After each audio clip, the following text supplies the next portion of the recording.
Alors, on va étudier les halachot et les kavanot de Sukkot. Sukkot, c'est la fête de la Simcha. Pourquoi? Parce qu'on reçoit ce qu'on appelle les lumières des chassadim. Contrairement à Kippour et Rosh Hashanah, où on recevait ce qu'on appelle les gvurot, c'est-à-dire les jugements, et bien pendant Sukkot, on va recevoir ce qu'on appelle les chassadim, c'est-à-dire les bontés. Il faut savoir que ces chassadim et ces gvurot, elles font partie du da'at. Donc les jugements et les bontés font partie de ce qu'on appelle la conscience. On a ces fêtes de Tishri, pourquoi? Pour réparer la faute du veau d'or, afin de pouvoir inséminer en nous une nouvelle neshama. Cette nouvelle neshama, elle va être conçue au moment de Shmini Atzeret, qui est Simchat Torah, qui est le moment en fait du zivug, c'est-à-dire de l'union entre le côté mâle et le côté femelle de notre neshama, pour inséminer dans le ventre, kaviachol, le ventre, c'est-à-dire la imaïla, c'est-à-dire l'endroit chez Hachem qui permet de concevoir de nouvelles neshamot. Et cette neshama, elle va naître à Pessah. C'est pour ça qu'on dit qu'à Pessah, on va recevoir une nouvelle neshama. Cette nouvelle neshama, elle vient de notre travail de Rosh Hashanah, Kippour et Sukkot. À Rosh Hashanah et Kippour, on a ce qu'on appelle les gvurot, c'est-à-dire les jugements. Pourquoi? Parce que pour avoir conscience de quelque chose, il faut savoir mettre des limites dans une chose. Avoir conscience d'une chose, c'est savoir y donner les limites, savoir la limiter. Donc ça, c'est ce qu'on acquiert pendant Rosh Hashanah et Kippour. On acquiert la conscience, c'est-à-dire le da'at, du point de vue gvurot. À Sukkot, on va recevoir la conscience du point de vue bonté, c'est-à-dire savoir comment donner, savoir développer une chose. C'est-à-dire les chassadim. Chassadim, ça veut dire bonté, ça veut dire savoir comment développer une chose. Et à ce moment-là, notre neshama va être complète, puisqu'elle va avoir ce qu'on appelle son da'at, c'est-à-dire sa conscience, et on pourra voir ensuite le zivuk, c'est-à-dire l'union de nos deux parties de neshamot. Pourquoi? Parce qu'elle est consciente. On ne peut pas avoir une union si on n'a pas une conscience. C'est-à-dire qu'une union qui n'est que corporelle, elle ne donne pas lieu à une neshama. Elle va donner lieu à un nefesh qui va donner vie au corps, mais il n'y aura pas de neshama. Il n'y aura pas de conscience d'Hachem. Conscience que c'est Hachem et uniquement Hachem qui existe, qui fait que le monde existe par sa parole. Quel mitzvot on a à Sukkot pour faire descendre ces bontés, ces chassadim? On a deux mitzvot différentes. On a la mitzvah de la souka, qui fait descendre une partie des bontés, une partie des chassadim. Et pour pouvoir faire descendre ces bontés, eh bien, on va tout simplement résider dans la souka. Les chefs basouka résidaient dans la souka. Quand est-ce qu'on fait la bracha? Au moment où on va manger, au moment du kiddush, ou au moment où on mange du pain, même si on ne fait pas de kiddush, eh bien, on va réciter la bracha de les chefs basouka, même si on mange par exemple mezonot. Alors c'est considéré comme un repas, on va manger 30 grammes par exemple de matzot ou 30 grammes de gâteau, alors on va réciter les chefs basouka. Et on va s'acquitter grâce à cette bracha qui est Asher, qui est Deshanu, Bemzota, Betimanu, les chefs basouka, on va s'acquitter de la mitzvah de résider dans la souka, qui consiste non seulement à manger dans la souka, mais aussi à y habiter, c'est-à-dire à y dormir, à s'y promener et à étudier la Torah. Et à faire la mitzvah du lulav, qui est la deuxième partie. Les bontés descendent également avec le lulav. Alors je rappelle que les bontés, c'est quoi? C'est ce que va nous donner comme cadeau Hachem, la semaine de Sukkot, pour pouvoir prendre conscience de comment on va développer notre amour pour Hachem et notre travail pour Hachem dans toute l'année qui va venir. Pas seulement pour Sukkot, mais aussi dans toute l'année qui va venir. Alors, le lulav, il s'agit de la deuxième partie des bontés, des chassadim, qui va descendre en nous. Et là, c'est pas par une mitzvah, on va dire, un peu passive d'être dans la soukha, mais c'est par un travail actif. Ce travail actif, il va se faire dans les 6 directions de l'espace. Nord, est, sud, est, haut et bas. On va aller chercher des lumières, des bontés qui vont rentrer dans notre cœur, dans notre da'at, à l'intérieur de nous, pour pouvoir ensuite les exprimer pendant toute l'année. Et notamment pouvoir les exprimer au moment du Zivug de Simchat Torah. Comment on fait rentrer ces bontés? Eh bien, on va les faire rentrer à 2 moments différents. On va d'abord faire la bracha du lulav, c'est-à-dire Asher Kideshanu. Donc la bracha, ça commence par Baruch Ata Hashem, Elokeinu Melech Haolam. Asher Kideshanu Bemitzvotav, donc qui nous a sanctifié par ses commandements. Vetzivanu, qui nous a ordonné. Vetzivanu, donc qui nous a ordonné. Asher Kideshanu Bemitzvotav, Vetzivanu. Et donc, ici, à ce moment-là, on va faire rentrer les bontés du lulav, al netilat lulav. Et à ce moment-là, on va prendre le hétrog à l'endroit, on va le réunir et on va aller dans les 6 directions de l'espace. D'abord au sud, 3 fois. Ensuite au nord, 3 fois. Ensuite à l'est, 3 fois. En haut 3 fois, en bas 3 fois et à l'ouest 3 fois.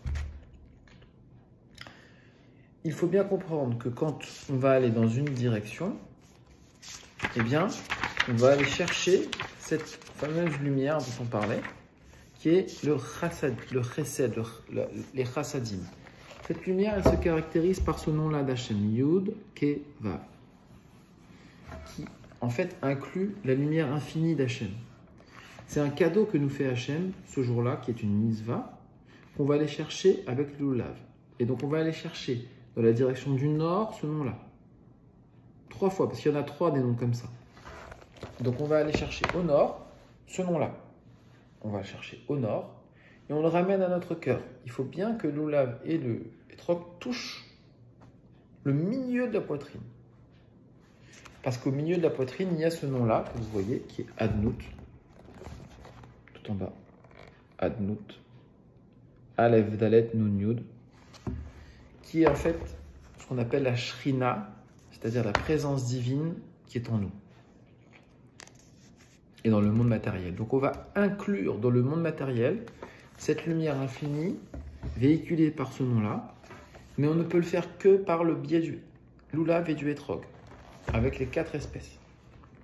Et on va aller chercher donc 3 noms comme ça au sud, 3 noms comme ça au nord, 3 noms comme ceci à l'est, 3 noms comme ceci en haut, 3 noms comme ceci en bas, et 3 noms comme ceci à l'ouest. À chaque fois, on les ramenant.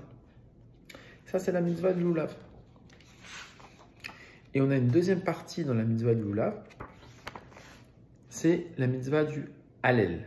On va refaire ça, ce qu'on vient de faire, on va le refaire 4 fois. Pourquoi ? Parce que pendant la mitzvah du lulav, on va apporter ce qu'on appelle l'extériorité de cette lumière, c'est-à-dire les anges associés à cette lumière.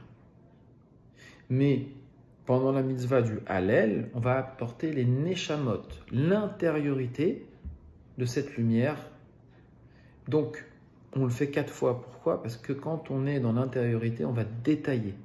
De même qu'il y a 4 lettres dans le nom d'Hachem, Yud, Ke, Vav, Ke, eh bien il y a 4 fois cette cérémonie qui va permettre de faire entrer les 4 lettres du nom d'Hachem en nous, c'est-à-dire toute la partie de la neshama, toutes les neshamot qui sont associées, qui vont venir en nous, donc dans notre cœur, qu'on va aller chercher encore dans les 6 directions de l'espace.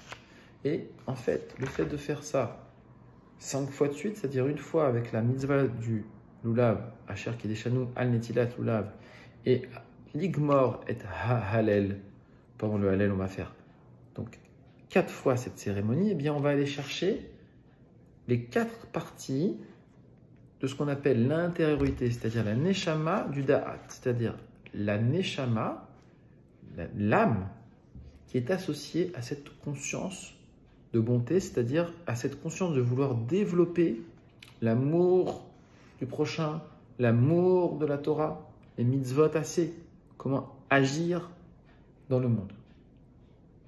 Et vous voyez que là, on a résumé de façon succincte la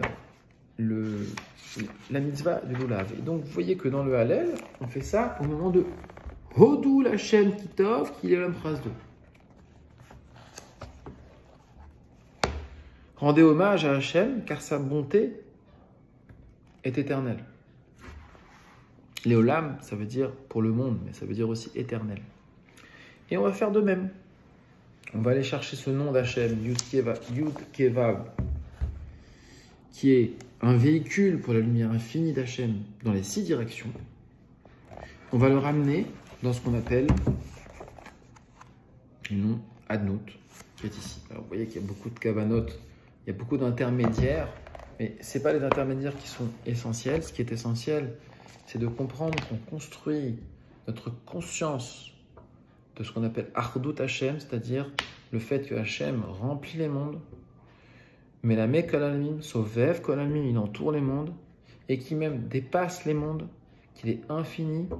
On voit que ces Kélim d'Hachem dans le Shur Koma, ils font des milliards et des milliards de fois notre univers, et ça encore c'est juste la partie qui est ce qu'on appelle le côté Kéli, mais que Hachem lui-même, lui, dans son essence, il est infini, il est au-delà de tout ça, il n'a pas de taille. La Neshama qui est en nous n'a pas de taille, elle rentre en nous en partie dans notre corps, mais elle dépasse notre corps de très loin.